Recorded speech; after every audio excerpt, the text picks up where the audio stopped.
Welcome to the Tim Booker Book Sharing channel. Like, subscribe, and hit the notification bell so you don't miss our updates. Let's explore the world of books together. Today, I'm going to interpret a book for you titled, You Have More Influence Than You Think. When we hear the word compliance, images of compromise, submission, and bowing down may come to mind, one party being dominant, the other submissive. From a psychological perspective, compliance refers to the unconscious act of meeting the thoughts or requests of others. If a colleague asks you to do work beyond your responsibilities and you instinctively agree, that's compliance. If someone with poor boundaries probes into your personal privacy, and despite feeling offended, you truthfully respond, that also falls under compliance. The occurrence of such compliant behavior doesn't necessarily result from brute oppression, rather, it signifies the exertion of influence. There are many books on influence, but You Have More Influence Than You Think is quite unique. Its focus isn't on how others influence us, but on how we influence others. The title suggests that your influence is greater than you believe. Often, it's not that we lack influence, instead, we underestimate or overlook our own influence. Within you lies a significant potential to make others comply. Our task is to discover and properly manifest these influences. The author of this book, Vanessa Bohns, is a professor of organizational behavior and psychology at Cornell University. Her primary research areas include social influence, compliance, and the psychology of consent. Over several decades, she and her colleagues have been analyzing the impact individuals have on others. Her research has been featured in special reports in publications such as the Wall Street Journal and the New York Times. This book is relatively academic, containing numerous experimental analyses and theoretical discussions. Consequently, I will now introduce the main content starting from several common phenomena.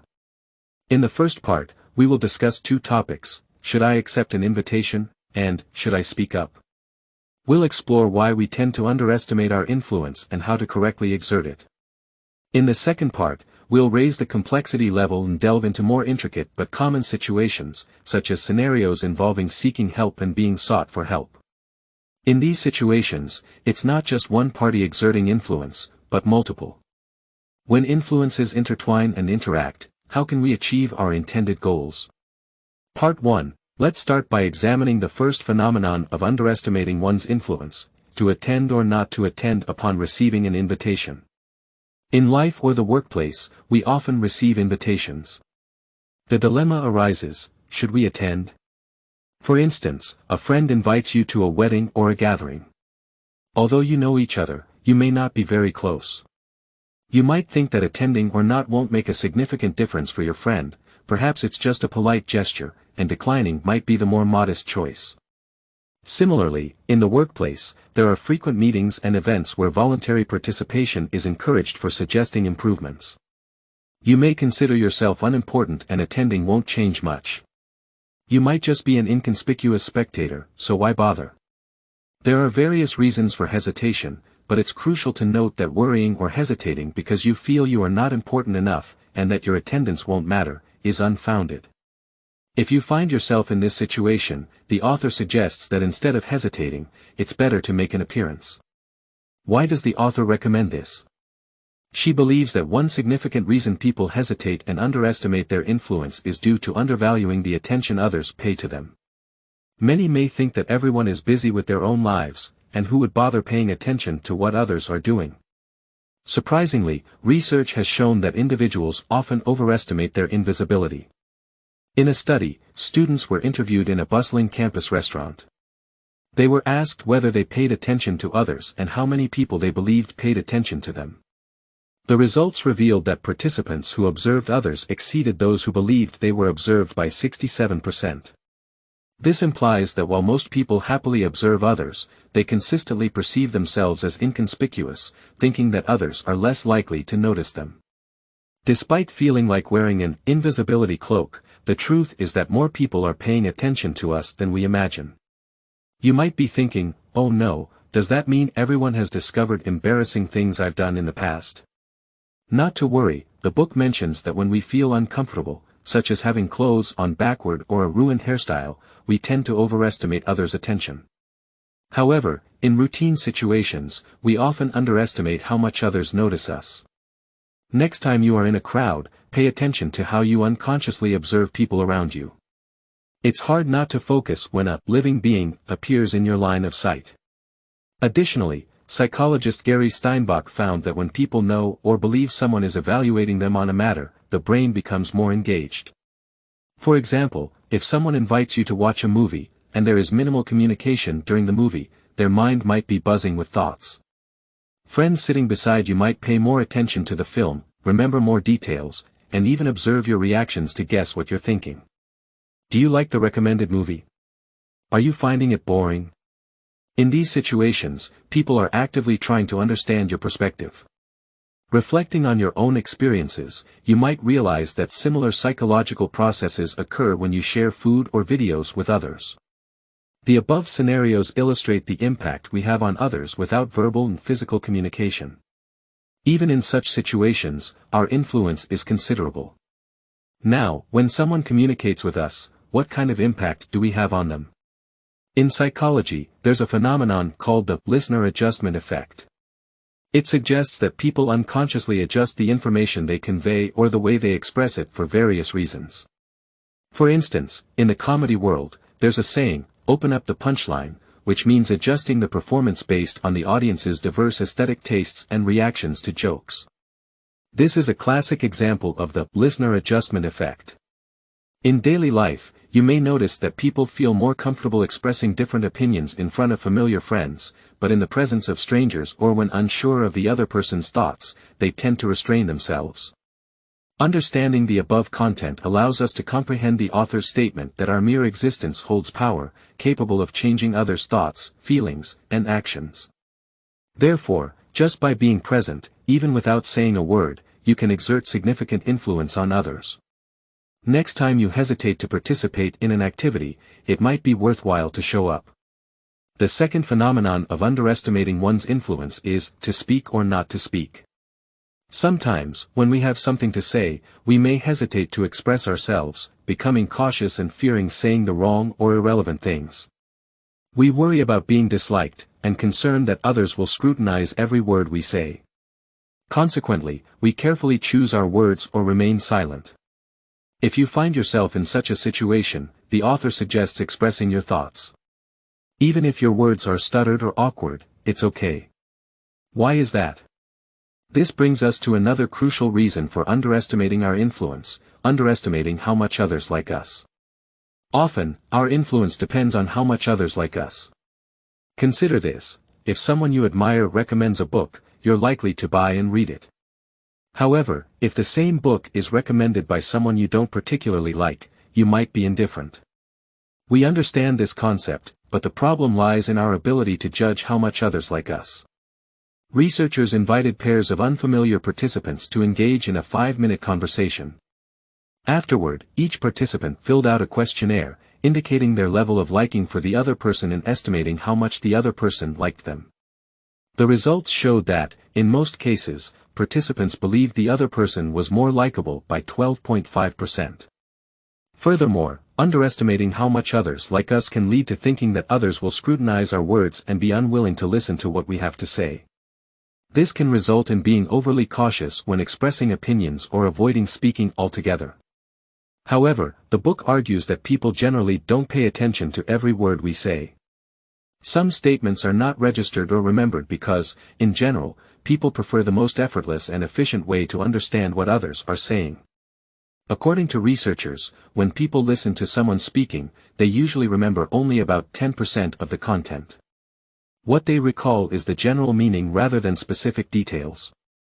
Moreover, when expressing or communicating with others, it's a collaborative process.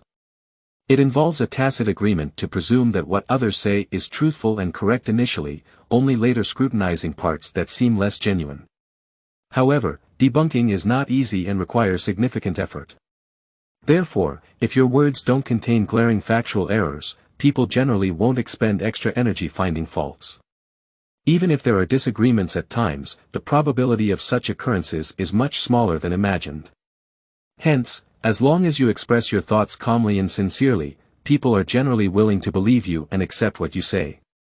The next time you hesitate to speak, why not sincerely express your thoughts, even if it's a bit awkward?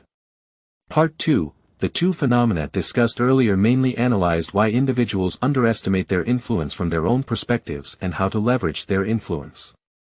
However, in the daily work and life, situations often involve multiple people collaborating, interacting with each other, and exerting influence simultaneously. The most common scenario is seeking help and being sought for help. Many people dislike asking others for help, either fearing rejection or being ignored, or feeling embarrassed about taking up someone else's time. Seeking help is often considered a disastrous thing for many individuals. People experiencing the need for help often go through internal struggles, repeatedly questioning whether they genuinely need assistance. They may think others are busy, and disturbing them would be inappropriate. If help is genuinely needed, how should one phrase the request to avoid rejection? Should one prepare a gift in advance? What to do if rejected? I believe this situation is widespread and crucial, so we will spend more time discussing it. The concerns mentioned above are normal reactions when seeking help. Why is that? In the field of social neuroscience, there is an interesting viewpoint that seeking help is difficult for many because the pain of rejection can lead to social pain, which is as real as physiological pain such as muscle spasms or stubbing one's toe.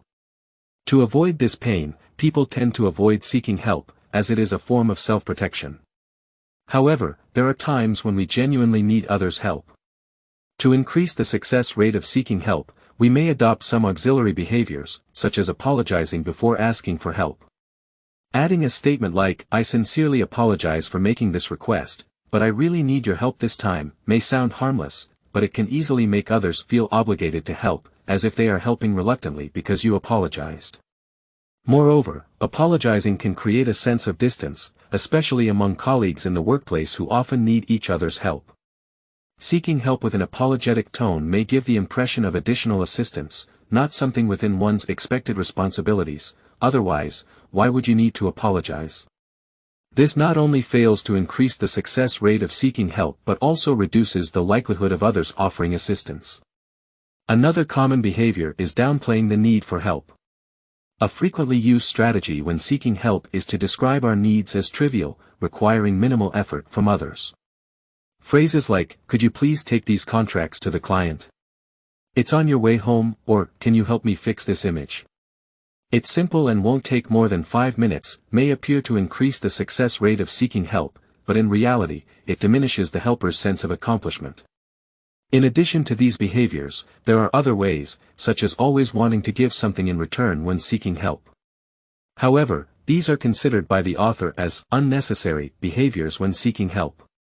People engage in these behaviors largely because they underestimate their own influence, thus underestimating the likelihood of others being willing to help. The actual situation may not be as bad as we imagine.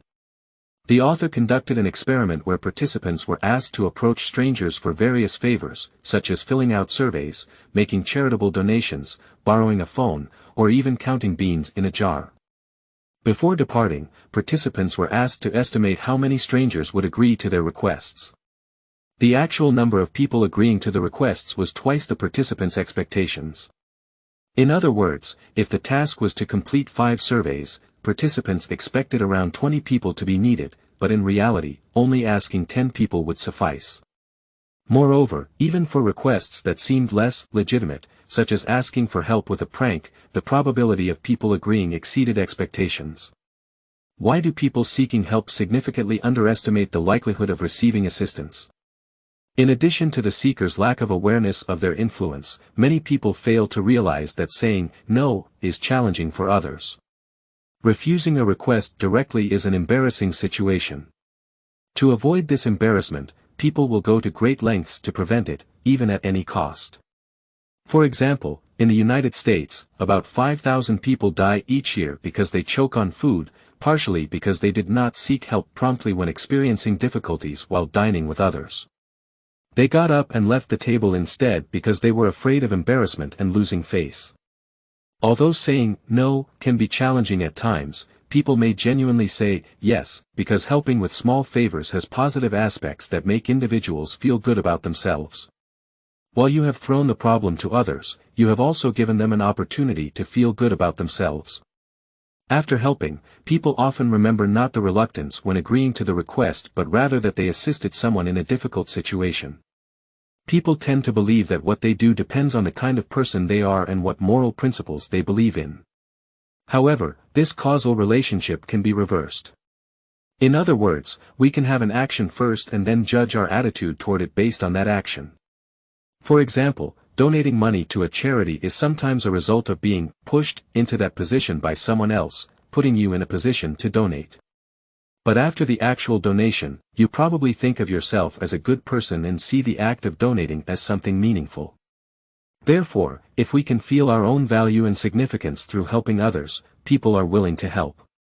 Now that we understand that when seeking help, we tend to underestimate our own influence, reducing the chances of others providing assistance. However, if we have some tips for seeking help, it may have a finishing touch effect. So here, I have referred to some methods from the book, How to Seek Help Correctly, and selected a few practical methods to share with you, combining them with today's book. Firstly, when you need help, it's better not to passively wait for others to notice your need for assistance. Instead, proactively seek help. People cannot read minds, and often, individuals think that if someone genuinely needs help, they would proactively request it. Additionally, seeking help directly is better. For instance, if conditions allow, asking face-to-face is more effective than sending a text or email. As mentioned earlier, people are less likely to say no to avoid embarrassment, but seeking help indirectly, using phrases like, "Can you do me a favor? I think you might understand. Could you help me?" creates uncertainty for the other person and makes it easier for them to refuse. So, if you genuinely need someone's help, the better approach is to be direct and request it face-to-face. Secondly, when making a request, clearly communicate your needs to the other person. Specify what aspects have already been resolved, what aspects you hope they can help with, and how much time and effort it would require from them. Avoid vague requests and tests, such as, "I have a problem now, and I think you might understand. Could you do me a favor?" These unclear requests and tests can make the other person uncertain, similar to receiving a sudden message asking, "Are you there?" on a messaging app, leaving you unsure how to respond. Similarly, if the other person doesn't know what you want or how they can help, they will worry that the task might be too burdensome or that they may not have enough time and energy to complete it, increasing the chances of rejection. So, when expressing your request, the better approach is to be straightforward and clear. Lastly, and most importantly, after someone has helped you, not only express gratitude but also provide feedback on the follow-up or results. As mentioned earlier, part of the reason for agreeing to requests is to make oneself feel good. People want to have some impact on the world around them, even if it's small. Therefore, after helping someone, individuals also hope to see that their efforts have been effective and meaningful. Imagine if you donated money to someone, and you could precisely know the actual impact your money had on their life. Wouldn't your sense of satisfaction significantly increase? Similarly, if you wrote a recommendation letter for someone and, shortly after, received a call saying that they successfully secured a dream job and salary increase, wouldn't you feel happy? Therefore, letting the other person know the follow-up progress is crucial. It allows them to experience a sense of accomplishment, and your feedback helps them better understand their own influence. This is essential. So, the next time someone helps you, don't forget, express gratitude and provide feedback. Alright, with that, we've completed the interpretation of, "You have more influence than you think." Let's briefly review and summarize. We've outlined 3 common phenomena in life, such as whether to accept invitations, express our opinions, or seek help from others. According to the author, these dilemmas largely stem from underestimating our own influence. So, following the author's perspective, we gradually come to recognize and see the influence we have overlooked and neglected. Understanding the influence we inherently possess helps us make choices when facing these dilemmas. However, these are the author's discoveries and reflections. Once we close this book and finish this audio session, how can we use our own power to better see, feel, and experience our influence on others? The author leaves us with a few tips.